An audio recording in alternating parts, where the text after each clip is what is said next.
want this one. All right, so keep an eye. We're at 0. And I'll put a clock up and we'll see if I can beat this 350Z. You won't be able to see it by my side here, but I'm going to nose up and scare him a little bit, see if we can get his attention, see if he wants to try and beat this goofy looking Stormtrooper electric car. Oh, he's not looking. I think he knows better.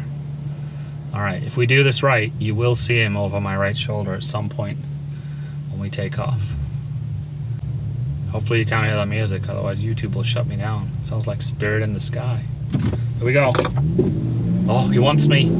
He wants me. Are we gonna get him? Oh, he's coming to get it. He's coming to get it. Oh, he's gonna get it. He's gonna get it. Oh, he did it.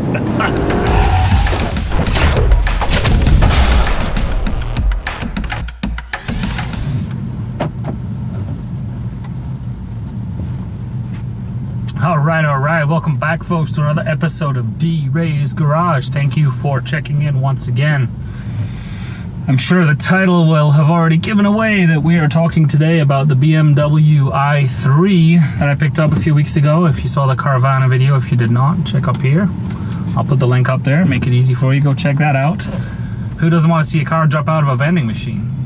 Anywho, enough about that. This is my 2016 i3 with range extender, fondly now known as Rex in the family. We just call him Rex, range extender, Rex, you get it? And it's a 2016 with about just shy of 17,000 miles on it.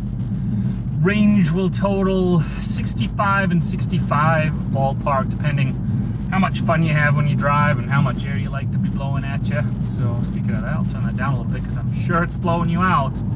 Yeah, just kidding. Isn't it crazy how quiet these cars are? This might be my first ever video with decent sound, but I should be careful what I say before I check it in post. Anywho, I'll give you some more factoids on it. I'll give you a few shots as we're going through the video here, and I'm trying not to hit all the crazy octogenarians floating around Scottsdale doing their Sunday shop. And so yeah, there's a really cool car. I got the exact configuration I wanted, the Stormtrooper with the big tech screen. And that just gives me split screen capability using BMW's tried and true iDrive system, which I'm familiar with from cars past, be it our 335 GT or Amanda's X6 and so on and so forth. So nice to have that familiarity. The ultimate purpose of this car is to get me to and from the airport for my work trips. And when I'm floating around town, perfect example today, I just ran out to Costco to do, I'd like to say it's the monthly shop, but in reality it's the weekly shop because we shop so poorly. But anyway, I digress. So we have room for, the 4 of us, 2 in the front, 2 in the back. The kids have a lot of room. It's a little compact car on the outside, but really roomy in here. And, in front of me I could reach out and actually cannot reach. And I know I have the longest arms all, but I cannot reach the windshield. And back there you've got $300 worth of Costco stuff, and all you can see is me prepping for my January diet with a handle of vodka, a box of Cheez-Its, and a box of, I don't know, some chips or another. So the only way to be successful in January diet is to hit it hard in December, right folks? Come on. So that's that. I got this particular interior configuration here because it doesn't have the bamboo and some of the funky colors that these interiors can have on some of these. I'm not saying it's a bad thing, it's just not really my speed. I like the modern Spartan interior of this particular model and the coloration. I love the blue accent on the side of the seats here. And just the car is just built for purpose.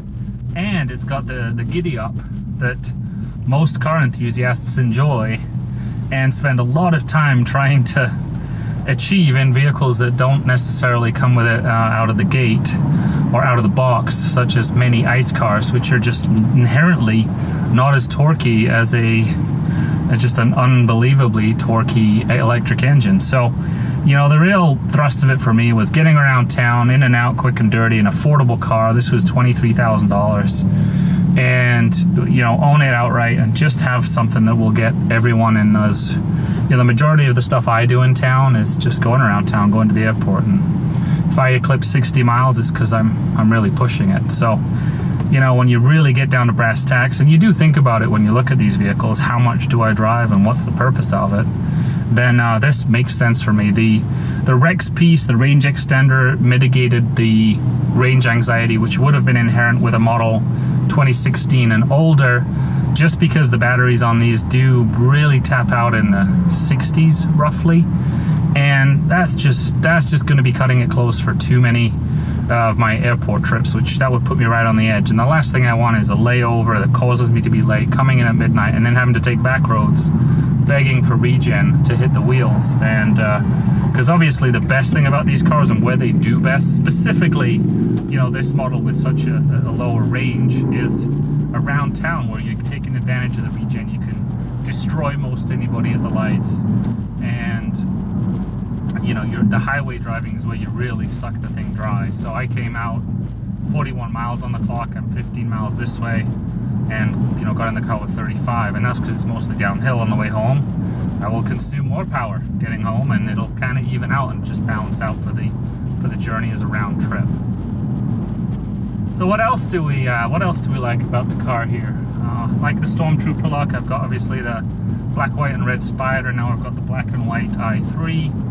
May or may not, something very exciting ahead of us in the next few days, and hopefully showing you a pickup of the car that is the true family transporter for road trips.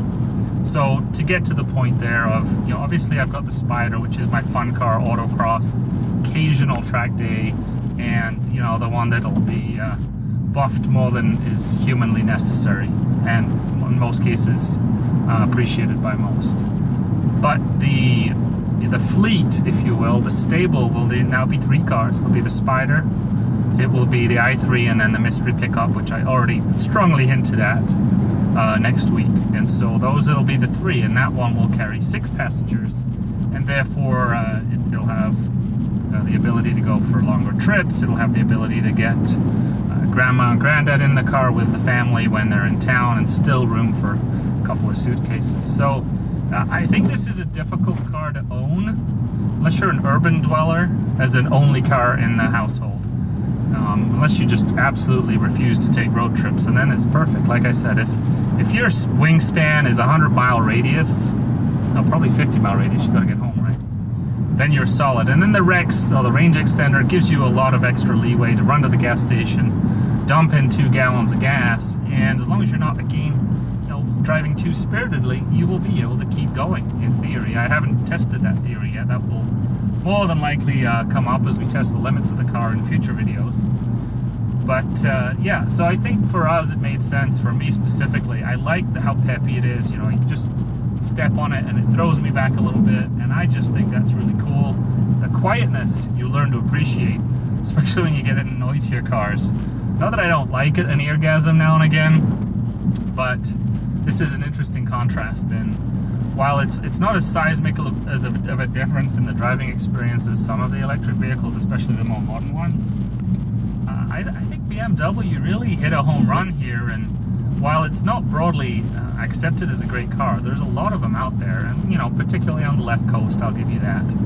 But what's happened, and why I particularly think this is a great value, is it's a $50,000 car, roughly, MSRP, depending how you spec it out with giga, mega, whatever, you know, terabyte options are at the top end. But in the reused market, you know, you can get a 2016 such as this one in you could probably go as low as 17 and as high as 23, 25.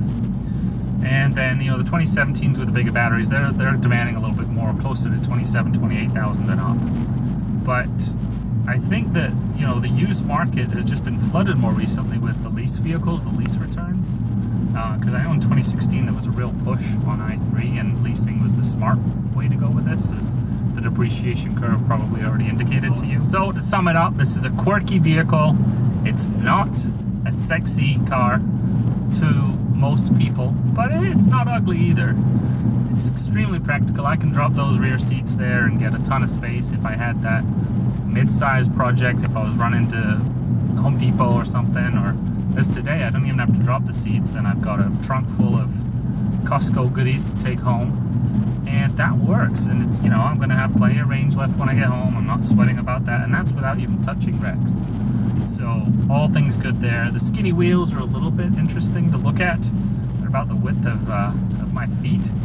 So that's a little fluky and odd. I like the way the wheels look, but I'll say this, Apex, if you're watching, I think there's a gap here. There's very little done in modifying these things. And I do have a suspicion that there will be some fun to be had duking with these i3s. I think let's start with the wheels, Apex.